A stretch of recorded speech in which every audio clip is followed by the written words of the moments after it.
வாருங்கள் நேயர்களே, கோகுலம் ஜோதிடம் அனைவரையும் அன்புடன் வரவேற்கிறது.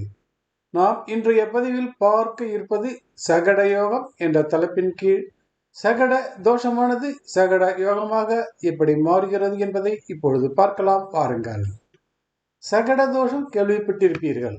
அதாவது குருவிற்கு சந்திரன் 6, 8, 12 அமர்ந்தால் சகட தோஷம் தரும் என்கிறோம். அதாவது குருவும் சந்திரனும் ஒருவருக்கொருவர் 6, 8, 12 அமர்ந்திருந்தால் ஒருவரை ஒருவர் தொடர்பின்றி இருக்கும் பொழுது சகட தோஷமானது ஏற்படுகிறது. சகடம் என்றால் என்ன? தேர் சக்கரம் போல் வாழ்க்கையானது உருண்டு கொண்டே இருக்கும். பலவித இன்னல்களை சந்திக்க நேரிடும். மற்றவர்களுக்கு உழைத்து ஓடாய் போக நேரிடும். தனக்கென்று வாழ நினைத்தாலும் முடியாதவர்கள்.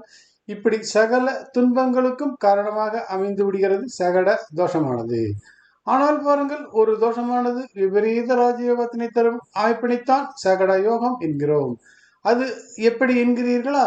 சகட தோஷம் அடைகின்ற கிரகங்களான குரு மற்றும் சந்திரன் ஏதாவது ஒரு கிரகம் உச்சம் பெற்றிருந்தாலோ அல்லது பஞ்ச மகா புருஷ யோகத்தில் அம்ச யோகம் பெற்றிருந்தாலோ அல்லது பஞ்ச பரிவர்த்தனை யோகத்தில் ஏதாவது ஒரு யோகம் பெற்றிருந்தாலோ குரு சந்திரனால் வந்த சகட தோஷமானது சகட யோகமாக மாறிவிடும். இந்த அமைப்பானது அபூர்வமான அமைப்பாகும். வாருங்கள், நாம் இப்பொழுது ஒரு உதாரண ஜாதகத்தினை பார்ப்போம். தெலுங்கு நடிகர் சிரஞ்சீவி ஜாதகத்தினை ஆய்விடுவோம். இவர் பிறந்தது துலாம் லக்னம். லக்னத்தில் சனி, தனுசுவில் சந்திரன், ராகு, மிதுனத்தில் கேது, கடகத்தில் குரு, சிம்மத்தில் சூரியன், புதன், செவ்வாய், சுக்கிரன். இவருடைய ஜாதகத்தில் குரு கடகத்தில் உச்சமடைந்து பஞ்சமகா புருஷ யோகத்தில் அம்ச யோகத்தினை தருகிறார். இவருடைய ஜாதகத்தில் சனி துலாத்தில் உச்சமடைந்து பஞ்சமகா புருஷ யோகத்தில் சச யோகத்தினை தருகிறார். குரு கடகத்தில் அமைந்திருக்கிறார். சந்திரன் குருவிற்கு 6 தனுசுவில் அமைந்திருக்கிறார். சந்திரனுக்கு 8 குரு அமைந்திருக்கிறார். இந்த அமைப்பானது சகட தோஷமாகும். ஆனாலும் குரு சந்திரன் பரிவர்த்தனை பெற்றதால் சகட தோஷமானது யோகமாக மாறுகிறது. அப்படித்தான் குரு அம்ச யோகத்தில் பலமுடன் இருப்பதால் சகட தோஷமானது யோகமாக மாறுகிறது. சகட தோஷத்தில் இருக்கும் குரு மற்றும் சந்திரனை சனி தனது சசயோக பார்வையில் பார்வையிடுவதால் யோகம் இன்னும் வலுப்பெறுகிறது. எனவேதான் இவர் சகடை தோஷம் இருந்த போதிலும் அதனை யோகமாக மாற்றி யோகத்தினை முழுமையாக அனுபவித்துக் கொண்டிருக்கிறார்.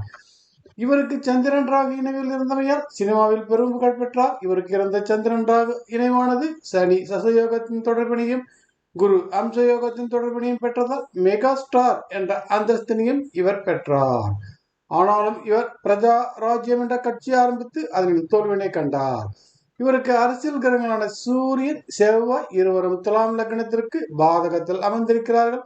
இவருடைய ஜாதகத்தில் அரசியல் கிரகங்களான சூரியன், செவ்வாய் இருவரும் எந்த யோகர்களுடன் தொடர்பில் இல்லை. அவர்களும் யோகம் பெறவில்லை.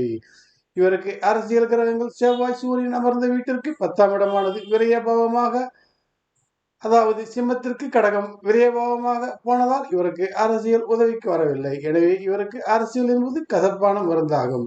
என்ன நேயர்களே, சகடை தோஷம் எப்படி சகட யோகமாக மாறுகிறது என்று தெரிந்து கொண்டீர்களா? நன்றி, வணக்கம். மீண்டும் பிறிதொரு பதிவில் சந்திப்போம்.